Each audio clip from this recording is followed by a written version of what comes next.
Coach Belichick has the full support of the Department of Athletics and University. That is your quote of the day, coming from UNC Director of Athletics, Bubba Cunningham. So this all comes, of course, after a flurry of headlines. An assistant coach suspended. Sources telling WRAL about two players getting into a fight, a divided locker room, reports of dysfunction and a toxic culture in the program. And from inside Carolina, that Hulu is no longer putting together a documentary on the team. So after all of that, UNC is like, everything's fine. Sources told WRAL Sports reporter Pat Welter that there are no talks for an exit strategy for Bill Belichick. A few of the players say they've got his back too. They write in social media posts, block the noise, and none of us are going anywhere. So who do we truly believe? The sources in all those reports, or the social media posts, the statements from the university? Let's talk about what we know for sure, what is in writing in Bill Belichick's contract. A lot of this has been reported on, I don't know, about 1,000 times.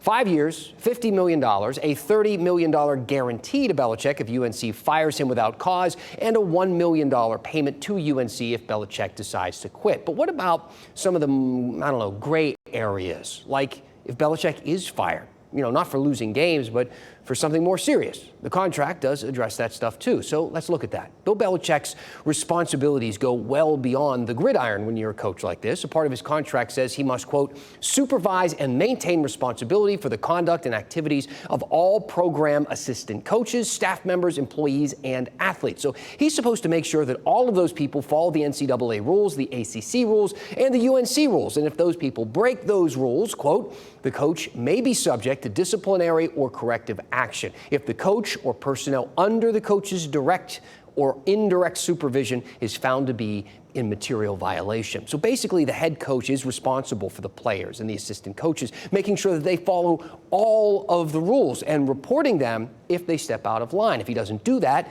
he could possibly face consequences. Seems kind of obvious, but here's where things get a bit tricky. Another piece of that contract says, quote, coach recognizes and acknowledges the importance of maintaining and observing the principles of institutional control.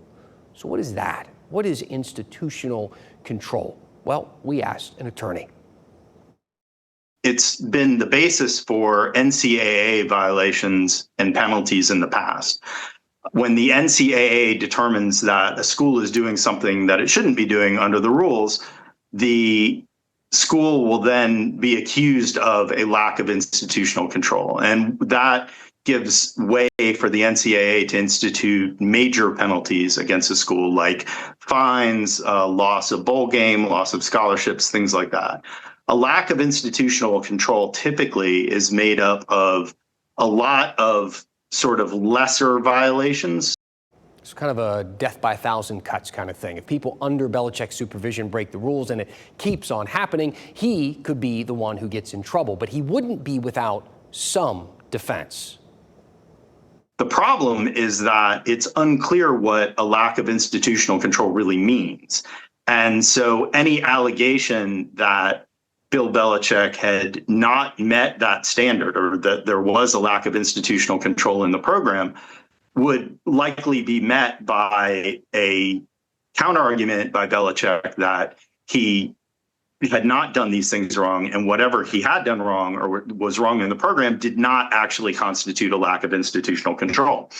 Right. So, you know, what are the possible paths here? Well, Belichick quits, hands UNC $1 million and just walks away. Or Belichick keeps losing games and UNC fires him without cause, and then they have to pay him the $30 million guaranteed dollars. Or UNC fires him for cause, and Belichick could end up responding with a lawsuit and a battle that could unfold in courts and all that, and a settlement that could take shape and be more money to Belichick. Or maybe, just maybe, the team starts winning a few games, maybe even makes it to a bowl game. Come January, we shrug our shoulders and say, maybe it was all noise. Maybe. We'll have to see what happens on the field and what happens off of it.